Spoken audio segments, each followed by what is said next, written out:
Selamat malam, selamat datang di channel saya dan kebetulan untuk edisi kali ini by request, jadi ada yang minta saya menjelaskan to be tapi dalam bahasa Indonesia. Ya, semoga saya sangat berharap penjelasan saya di sini dapat membantu memahami to be. Memang to be ini sering diremehkan, ya, ya seolah-olah sepertinya mudah, ya, tapi sebenarnya dia eh, sangat prinsipal. Pemahaman kita akan to be itu sangat prinsipal dalam bahasa Inggris. Sebab begini, saat kita mempelajari bahasa asing, ya, yang memiliki sedikit perbedaan konsep dengan bahasa kita, masalah itu mulai muncul. Secara alamiah, manusia saat dia belajar bahasa asing, dia akan mengcompare atau membandingkan bahasanya dengan bahasa yang sedang dia pelajari. Itu sesuatu yang wajar, dan sangat alamiah. Dan to be adalah salah satu konsep yang berbeda antara bahasa Inggris dengan bahasa Indonesia. Dan malam ini kita akan membahas di mana perbedaannya. Yang pertama adalah yang kita harus pahami, dalam bahasa Inggris, semua kalimat itu dia harus ada dua antara verb atau be. Jadi susunan kalimat dasar dalam bahasa Inggris itu subject, verb, atau be, dan dilanjutkan dengan complements atau objek kalau ada. Ya. Nah, inilah perbedaan yang sangat mendasar antara bahasa Indonesia dengan bahasa Inggris. Di dalam bahasa Indonesia tidak ada konsep ini. Di bahasa Indonesia, it's really okay to make sentences without any verbs. Ya, sangat okay dalam bahasa Indonesia kita membuat kalimat tanpa ada unsur kegiatannya di dalamnya. Ya, misalnya saya senang, ya, saya di sini. Tidak apa-apa, ya, tidak ada unsur kegiatan di sana, tidak ada kata kerja, tapi itu dalam bahasa kita bisa disebut dengan kalimat. Tapi bahasa Inggris berbeda, ya. Dia harus memiliki verb. Itu sebabnya dalam bahasa Inggris disebut bahwa verb is the core of the sentence. Dia inti daripada kalimat. Namanya inti tidak boleh tidak ada, ya. Jadi kita bahkan bisa membuat kalimat itu dengan hanya satu kata sepanjang dia kata kerja. Misalnya go, sit, eat. Itu bisa disebut kata kalimat, ya. Walaupun dia tidak utuh.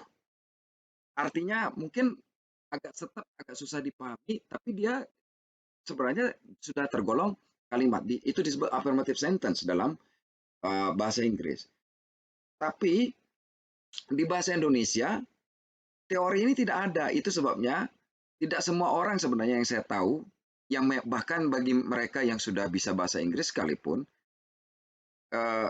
kesalahan grammar yang dia lakukan itu banyak karena tidak begitu paham dengan konsep to be ini. Ya, karena pemahaman kita akan to be ini sangat membantu kita untuk memahami kalimat-kalimat yang nantinya lebih kompleks. Nanti saya jelaskan di belakang ini, ya, setelah ini. Nah, sebenarnya lalu apa itu to be?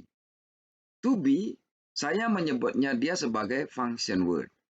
So, jadi dalam bahasa sederhana, function word itu kata yang ada dalam suatu kalimat yang tidak punya arti signifikan. Saya ulangi, ya, tidak punya arti signifikan. Dia ada dalam suatu kalimat untuk memenuhi persyaratan sebuah kalimat yang tadi, bahwa dalam bahasa Inggris verb itu the core of the sentence. Jadi kalau kalimat itu dia tidak punya kata kerja, kita paksa supaya punya. Ini memang agak aneh bahasa Inggris ini, ya. Dan berbeda masalahnya. Dia aneh, mungkin bukan aneh, ya. Dia hanya berbeda dengan bahasa kita sehingga kita agak bingung di sini. Jadi kalau dia tidak punya kata kerja, kita paksa. Bagaimana caranya maksa? Kasih dia to be, ya.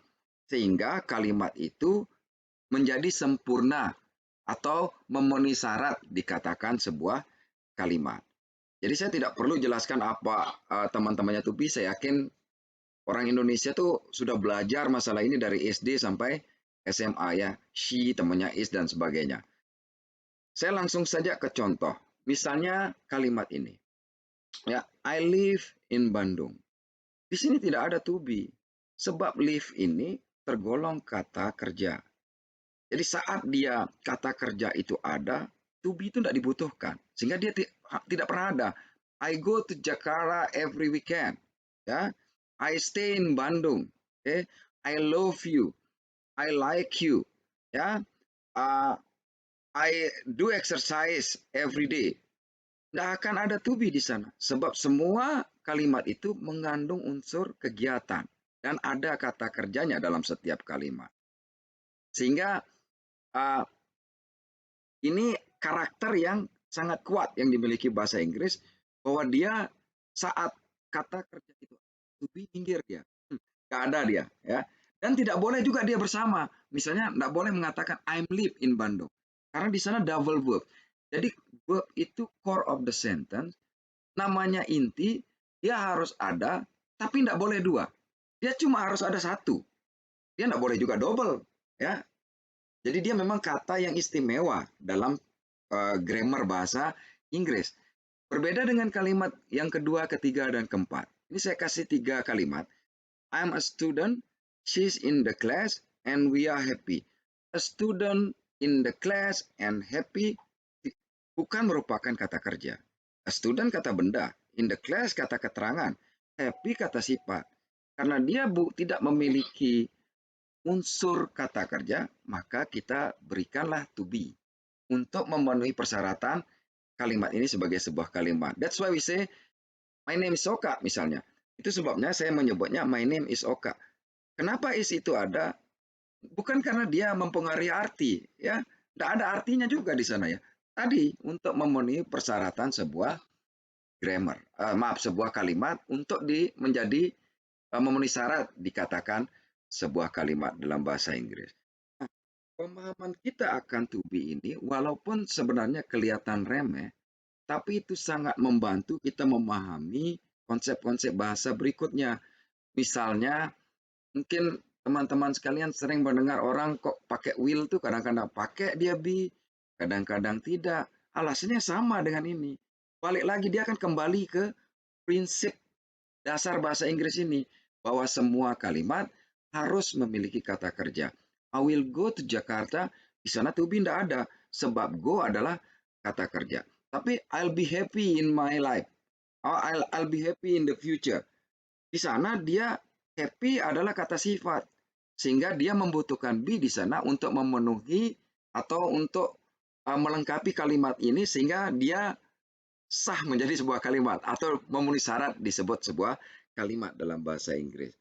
Termasuk model yang lain seperti should, ya, ada kadang-kadang maybe, kadang-kadang may juga tidak pakai be, ya, semuanya. Di kalimat perfect juga seperti itu. Been misalnya. Dan kalau masih bingung, kadang-kadang pakai been, kadang-kadang enggak. Sama, prinsipnya sama dengan ini, ya. Misalnya, I've been in the service for 30 years. Karena in the service bukan kata kerja, maka saya pakai been di sana. Tapi kalau saya menggunakan kata kegiatan di sana, misalnya I have lived in Bandung since 1996. Live di sana kata kerja. Okay? I have studied English for about 2 years misalnya. Karena studied di sana adalah kata kerja, maka be tidak diperlukan, ya, kecuali dia nanti ada pengecualian. To be itu bisa juga dia membentuk apa yang disebut dengan continuous form dan kalimat pasif. Tapi itu sebenarnya dia bukan kata berdiri sendiri, dia rangkaian kata.